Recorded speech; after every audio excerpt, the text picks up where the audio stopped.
Welcome to everybody. I'm Dr. Willie Jolley, D. Taylor-Jolley, and we're the authors of the book, Make Love, Make money. Make Money, Make It Last. Look at the hearts. The You know hearts. 10 secrets for shaping a great But marriage. look at the hearts. Look at the hearts. It's Valentine's Day is on the way. Valentine's And Day we've got this week. hearts on our book. Valentine's Day, Valentine's Day. How to handle a Valentine Grinch. That's what we're going to talk about tonight. Are you a Valentine's Day Grinch? Am I? Mm-hmm. No, I'm the opposite. All right. I think I could be. Yes, you could be. Miss Lucy Girl joined. Janice M. Haynes joined. Welcome. Thank you for joining us. Crystal Cunningham here at Facebook joined. Good evening to you. Good evening, guys. Olympia, I saw a post that Olympia Boardley on Facebook. You got to see her beautiful picture that her husband posted about her. Just stunning. Stunning. Anyway, welcome to everybody. Here's what we'd like you to do on Facebook. Elizabeth Libby James joined us from Washington, D.C. Good. Start a watch party on Facebook, and people on Instagram, send some love to your network. We'd like you to start a watch party, like it, and share it. We're going to talk about how to deal with a Valentine Grinch. For those who don't know, we are grateful. And what is a Grinch? What is a Grinch?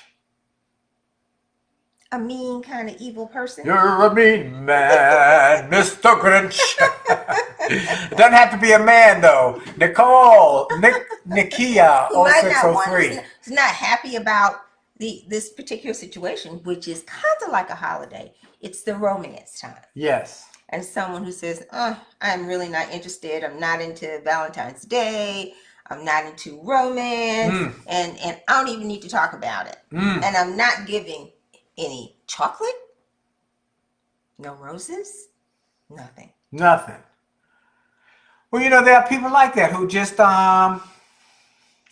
have some issues with these kind of holidays. Or who and so might forth. just have forgotten about it, huh? Do you think Well, you could have forgotten It's about hard. Valentine's Day? It's hard to forget about Valentine's Day. It's really hard. So we want to talk about that. Dee has some information on that. And then I want to get one of the letters we've got to share today. That's pretty interesting. So, the Jolley Mailbag. The Jolley All right, so let's Mailbag. get into it. So welcome to Make Love, Make Money, Make It Last, the broadcast. Many of you know we've been shifting the name to that new name, Make Money, Make Love, Make Money, Make It Last, the broadcast.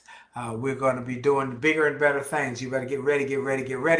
And then we've got our upcoming, starting the end of the month, our Jolly Marriage Enrichment Series, which is a 10-part series. Many of you have asked for longer than a half hour. We're going to be able to give you that. We're going to do deep dives, and it's a series. It's like a class, but an experience. And it's $30 per couple per event, and you can get all 10 for $250. You can go to jollymarriage.com/series to register.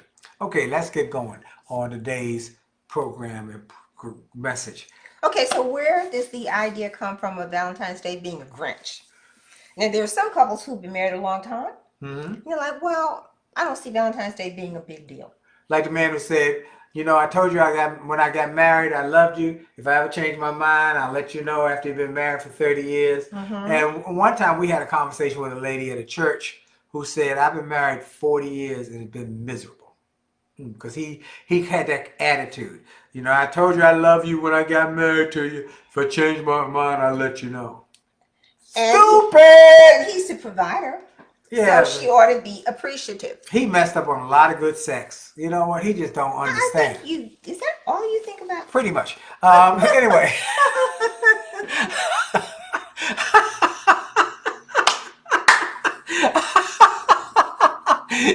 And some say, why bother with the flowers, the chocolate, let's get on to it. Stuff. But if you do the flowers, if you do the flowers and the chocolate, and you talk sweet, then you're going to get the sex, which is what you want anyway. So it's all of those things. All of those things are developing intimacy. We got a little bit of the chocolate left that we made. This is the chocolate we made at our holiday chocolate You like a little chocolate sweetie? Now, I already had one today. Oh, okay. I'm trying to make sure she's chocolated it up. I got little bows. I got a little flower. She like these kind of flowers. Cause her brother trying to So he started early. I ain't no fool. He started early for Valentine's Day. So Okay. look. So why are you bothering? Yes. Why bother? Why should you? So the argument becomes, why should I bother with flowers and the chocolate and just being kind of sweet? Well, really, you should be doing some of that all of the time. Ongoing. To maintain the relationship. Right. Because it is cheaper to keep them. We won't go. Much. We were talking about that on where were we? We were on XM show. XM show. And talking by the way, let me stop. For those who have XM, listen to my show tomorrow at 6 p.m. or Thursday at 6 p.m. My message today, this week, is marriage and money. We're talking about marriage and money, and my special guest is my wife, Dee Taylor-Jolley. She is always, every season, one of the most requested shows for people to say, can you bring her back? Because she's straight, no chaser. Straight, no chaser. I don't know what that means. That means she tells the truth, the whole truth. I just share the facts. She called, you know what it is like? Jay Leno used to have a lady who came on her. So you're going to call me the fruitcake lady? Yeah, I'm going to call you the fruitcake lady. And this lady would she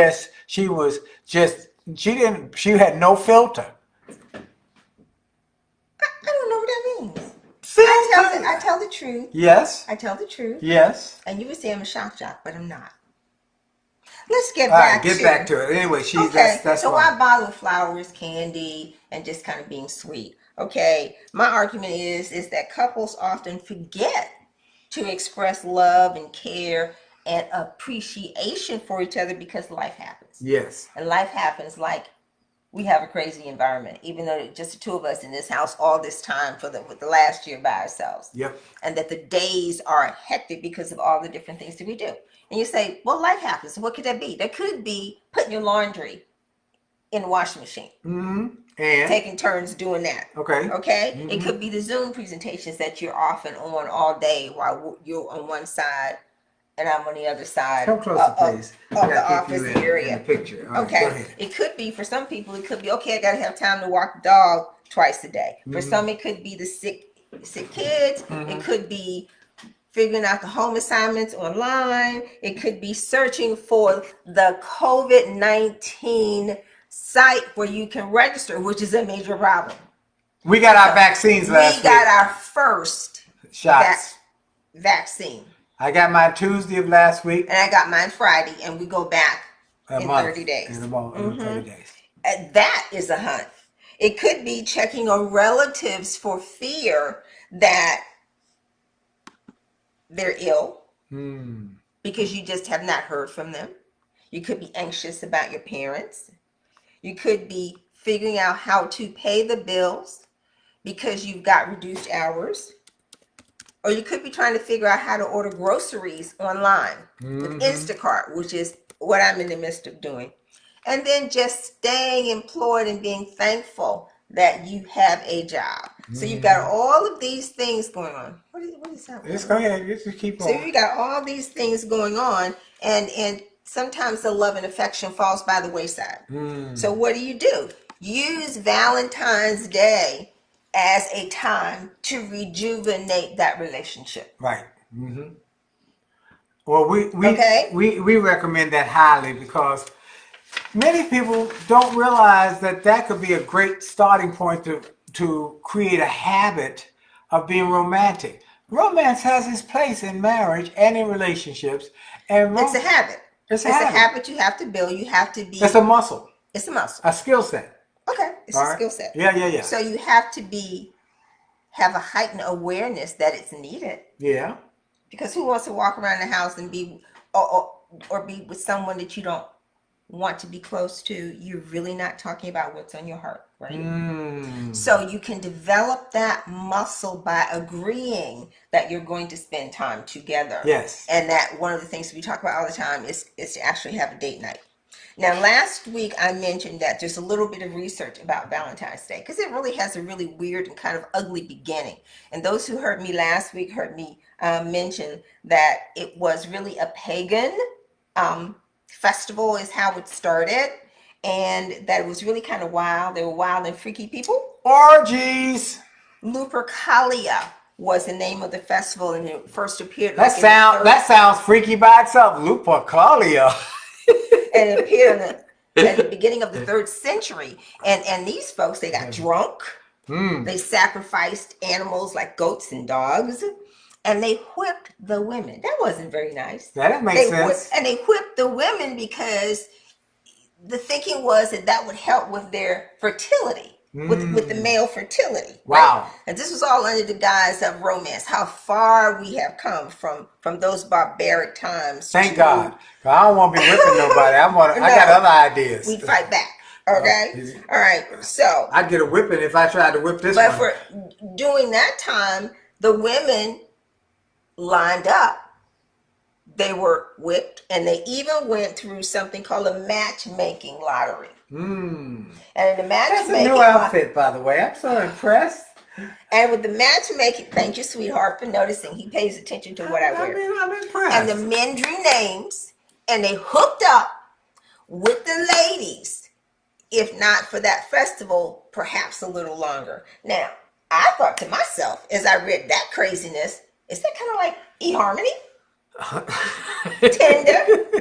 Might that have been a centuries earlier version of where we are right now? Maybe so. I don't know. Silver singles, our time. Does that sound? How about that? Sounds a little.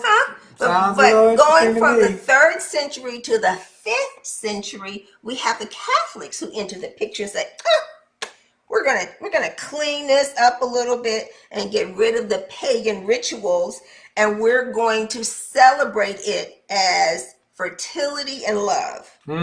So we just march down the line until in Europe we have William Shakespeare, we have Chaucer, the writers, who then turned this thing that started off as a pagan something into something that was romantic. Yeah. And then by the time it crossed the water and got to America, which was during the First World War, Hallmark cards picked it up. Really?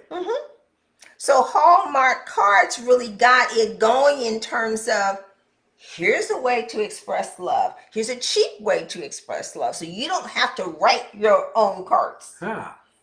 So that is how it actually started and ended up in the United States. How many of y'all are going to get your cards already? How many got your Valentine's cards? How many actually read the card? I mean, read it. So I think you should write your own, because that's a lost art. Well, but how many? You know, most people don't do that. How many have read the card? That's something special. That's what we're going to talk about. Okay. How many actually got their Hallmark cards? Hallmark card. Moses. Hey, Moses. What's up, baby? It's good to see you joining us. We're glad to have you, and to your wife and little Moses. So. And so, according to recent market research, in 2019, the total sales for cards in this space was $17.6 billion. Billion? Billion with a B. Billion. And it is estimated that in 2021, they're going to sell like 25 billion in retail sales, not just cards, but you know, the cards, the flowers, and everything else. Somebody's going to get hooked up. And this information. Somebody's going to get hooked up. And this information is maybe it's me. And this is research information that is coming from one of those floral research, because you know what? Everybody's focused on what does the research say. And the research drives everything else in terms of what we buy, what is proposed to be developed for people to buy. Okay? So, are you going to be a Grinch and just kind of ignore this whole Valentine's Day experience? Or are you going to let the Valentine's Day experience help you get you guys in the mood for more love and attention? I'm in the mood for love simply because you're near me. Oh, baby. I don't know the words. But near me. So here's some thoughts for you to help to get your love juices flowing. Now here's something I thought about. You can sprinkle a little love on your passion-parched relationship. How about that? Passion-parched relationship. Did I do enough research for that? You did your research. Passion-parched relationship. So pour a little water on there. Now how you gonna do that? So what you gonna do? What you gonna do? Here's some suggestions. Okay. That I curated from a variety of places and had some input from some of the things that we've done. Have a staycation. That's cheap. You know, I'm always in for the cheap. Well, I think most people have been on a staycation for a year now. Now you can do a staycation and go away, like our friends, the Boydleys. Yeah, they did a staycation, went to a deserted beach. But it was someplace other than their home. That's correct. But it was basically a staycation. Yeah. So you could have a staycation and prepare each other's favorite meal or favorite main course, I said. Yeah. Did I cook you a nice meal the other day? You did. I cooked for Super Bowl, I cooked a veggie burger with teriyaki or oregano, and it was, and then I cooked it for her. I put the different and he went out and bought French fries from McDonald's to add to it. How about that? And we had salad. It was great. Yeah, it was great. I was surprised. I didn't know he had cooked because I was still downstairs working. I was actually doing some writing and some research. He said, dinner's ready. How about that? So that was a very, very sweet surprise. Okay, so you can have a staycation. Y'all give me a round of applause for that, please. Please. All right. Give me some love over here, IG. Give me them hearts. Give me the hearts. So the brother worked out. So you can write a romantic letter to each other expressing what you love about each other. I think that's important. That's good. That's good. And just a Hallmark card doesn't do that, or it would take you a very long time to figure it out. But you write a letter saying, this Tell them about the letters I used to write you. And I still have them. Tell them about it. You would write me these notes sometimes on napkins while you were on the train going somewhere to New York and the like. And I thought they were so tender. I'm thinking about you and but on a napkin. And he would put it in the mail. In an envelope, drop it in the mail. I thought, oh, that is so sweet. That was a way to endear. And that only cost, back then, stamps were probably like 10 cents, right? That's in an envelope. So that was a great way of us to connect because we were separated by like 3.5 hours. Yeah, that's when we weren't probably married then. No, we were dating then. Well, you were wooing me. I was wooing you then. But we did, when we got married even, I came back home. I got married the weekend we got married. I came back home. She stayed at her parents' home. And so, you know, that takes us off on a tangent to something that when we were on another interview and a friend who was doing the interview was talking about an announceable marriage. It made me think about, we eloped basically. We went to lunch and came back married, right? Yes. And you came back to DC and you had to tell, I had to tell all the folks. You told all the people. Particularly the girls I've been dating. That you had gone away for the weekend and you had come back married. And you were happy to tell people that you were married. I did. I was happy to tell, and everybody was shocked. What? What? That's called an announceable marriage. So we're going to talk about that later. Because that was so profound. Are you ashamed of your spouse? Do you go out and nobody really knows that you're married? And what prompted this? One of the interview questions from Russell Price, actually, who's the publisher of Be There magazine. Yes. And he says, do you have an announceable marriage? And I was like, I don't even know what that is. What is that? We both said, what's that? And he was like, well, you always talk about your wife, Willie.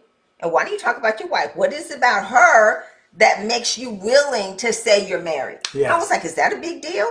And he shared that's a big deal because many of the people that in his circle, he did not know that they were actually married. He would hang out with them all the time. Had no idea they were married.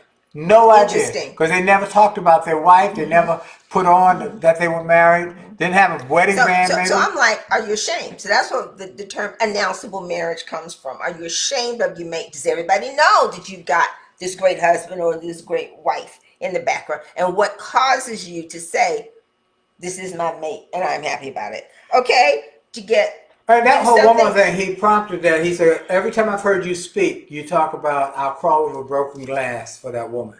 And if she leave me, I'm going with her. And he said, it amazes me. The women love when you say it, but I say it's the truth. I tell the truth. And I just give that as part of my speech, but it really does speak to the fact that I am committed. One other thing it did, now there was a practical part for me to start doing that, because for many years I would travel speaking, and my wife was here with the kids, so she wouldn't travel with me. And one night I was in a hotel, and knock on the door, pop, pop, pop, pop, pop. I open the door, and there's this beautiful, buxom, vivacious woman who said, your speech tonight just, whew, melted my underwear. and when you sang, oh my goodness. And I understood you were in the hotel. I found out, I asked somebody where you were, and he told me where you were. And I just wanted to see if you wanted any company. I know you're here by yourself. Woo! And she was, Jessica Rabbit fine, boom, boom, bam, bam. And I said, man, wow, thank you. I'm flattered, but I'm happily married. After that, I started announcing about my wife in the speeches, because that would be a force field to keep them away. I don't need that kind of Well, sometimes situation. because you're married and you announce it, they want to see how married you are and see Well, if we've they had can that too. tempt you. Oh, And that actually we've had that happened too. with people that we worked with. We had a lady who worked with, who we Listen, listen, were doing business with. Said, "Can we go to dinner?" And went to dinner, and then she said, I want to see if all of this you talk about is real. I want to have an affair. And she was married too. Yeah, she Isn't said, that something? She said he wasn't knocking, he wasn't delivering. He wasn't delivering. And I never knew. I would never have known if you had not come back to tell me. All right, so let's go down. So we've got a staycation. We've got write a romantic letter about expressing what you love most about your mate. What about you can play games together, like Scrabble, like cards, like chess. What? Why are you laughing? How about strip poker? Okay, strip poker. All right, let me write that one down. Strip.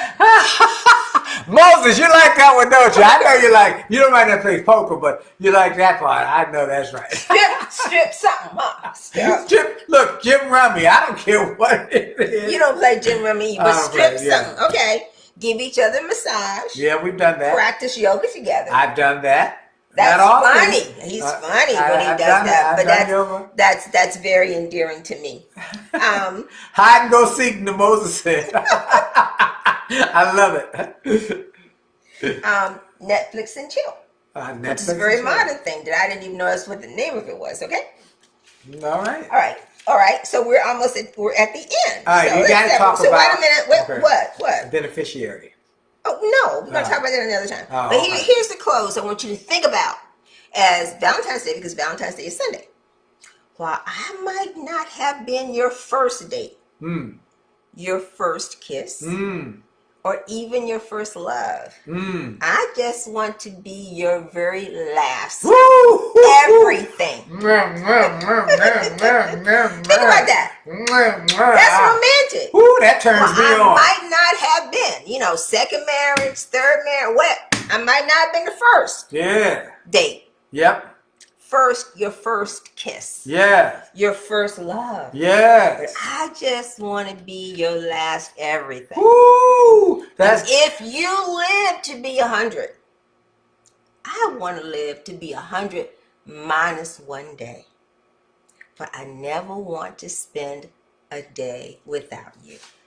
Is that romantic? Ooh, baby, that turns me on. Tim Smith just joined us. He and Rhonda got that kind of love. So many know about that. We are so grateful that we have that kind of love, and we tell people about it. We got that love. I keep telling people, I kept looking for a woman I could live with till I found one I could not live without. Okay, let's do mailbag. All right, mailbag. I only got a few minutes. So y'all are focused now on Valentine's Day. You know what you need to do. Okay, 2 years ago, my wife went back to work after being a stay-at-home mom for 10 years.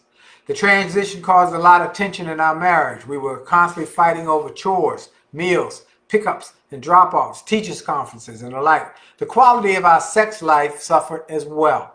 I asked my wife to consider quitting her job. She barely makes enough to clear the cost of commuting and child care. She refused. Things got to the point where we agreed to go to therapy, to counseling. As the appointment neared, I thought of all my friends who went through this process only to get divorced at the end of the process. It made no sense to waste all that time, effort, and money. So I told my wife we should separate and start divorce proceedings. You would have thought I suggested sacrificing one of our children. I am now staying at my brother's house and my wife refuses to speak to me. We are only communicating by text. My children are distraught, and my wife is not doing what's best for them right now. What do I need to do so my wife can calm down and look at this rationally? I know I should have prepared her better, but what's done is done, and we need to move on forward. So what should you do? You a stupid ass. That's what you are. Excuse my language. Now, he a stupid dude. He is a, excuse my language, I had to say, I couldn't hold it no longer. He's stupid. He's stupid, stupid, stupid.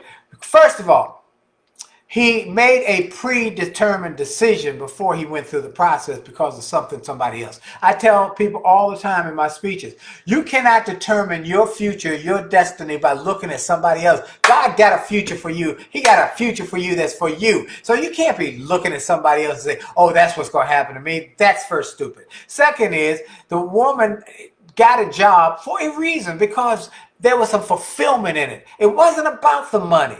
It was the fulfillment of her possibilities. So you got to understand, it's like the story I tell in my speeches about our friend Biddy, who after she had raised her kids went back to work, and she had to start back as a grade 2 after she had been a supervisor before she had thought of having children and left to raise them.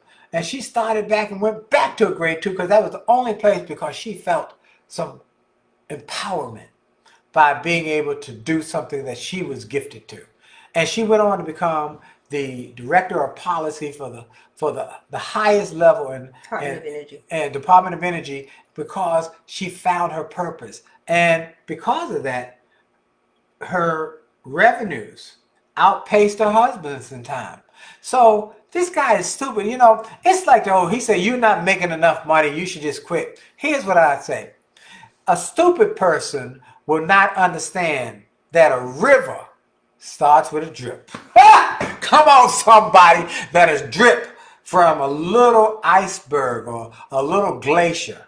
A drip, that drip. If you're old timer, you used to remember there was a thing called a pump on a well pumper, and you had to pump and pump and pump, and it would just come, a little trickle would come on. That's when you got to go fast, keep putting it on, because that's when the trickle would turn into a flow and it turned into a stream. So he did not understand, and then he made the first decision and preempted the process. He did not realize her empowerment was involved. He did not realize that she might not be making a lot of money now, but if she pursues excellence, like I talk about in my book, An Attitude of Excellence, she might make more money in the long run. And last but not least, he did not understand that she was not saying to him, I don't love you, I just want to be fulfilled. He made a determination, now that I got to be part of picking up the kids and all of these other things, that a little patience would have well benefited his love life, his financial life, and his destiny. Now he living in his brother's couch in the basement. Stupid! That's what you are. I've said my piece. You got a piece to say in there? It's the lack of understanding each other. Yeah. Which means the lack of communication. Yep. And the communication says they're not listening to each other. Mm-hmm. They're not observing each other. And they're not studying each other. So they don't know who the other person is. Yep. So I think all the other things that you talked about are true. But the fundamental issue is they don't know each other. And to say, okay, she doesn't make enough money, that wasn't the reason why she went to work. No, he didn't get it. So, but just because he doesn't know her. Right. And maybe he doesn't know her because they have not figured out how to express who they are to each other. That's a fundamental problem. He wasn't willing. Maybe he was the Grinch. for Valentine's. He's a Grinch. The Grinch. The Grinch. That's who he was. The Grinch. So, look, our half hour's over. We hope you enjoyed it. Remember, here's the thing we want you to remember. Go to jollymarriage.com. Get your free chapter if you don't have the book. If you're new to us. If you're brand new or you're seeing this on a replay, go get the free chapter. The communication chapter, the biggest chapter, we give that away. If you buy the book, we recommend getting 2. We even give you a discount if you buy 2 books. We give you a discount because we want you to get 2 books so that you can read the book together with your significant other, and at the end of each chapter y'all can discuss what you learned. And then we want you to go to jollymarriage.com/series. jollymarriage.com/series. Register now for the 10-part series that's going to start at the end of the month, and it is $30 per couple per session, or get all 10 for $250 and $50 discount.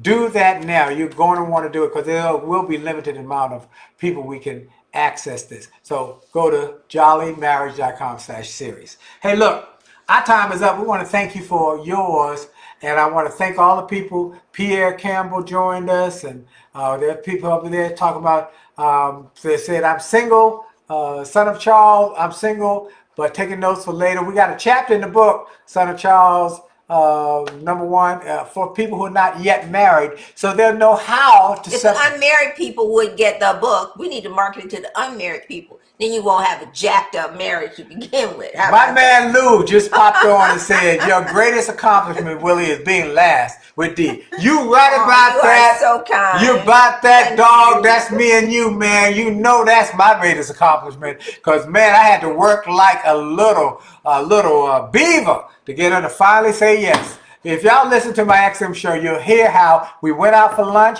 She kept saying no. When we came back, we was married because I was persistent, I was persuasive, and I didn't stop trying. I kept selling. Oh, look, our time is up. Thank you for yours. God bless you. We appreciate you. And remember, for sure, your best is yet to come. Yes. We'll see you next after Monday. Valentine's Day. And you can share what special thing you did for your significant other. I'm going to do something special for you. You are? I might cook a meal, another gourmet meal. Wow, that's gourmet. Because you like cooking. I'd rather have grass. I know. I have a grass salad. I know. I've learned how to cook now through COVID.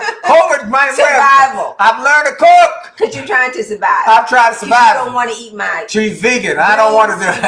I got to eat some real food. We got to go. Jolly out. Jolly out. God bless y'all. See ya.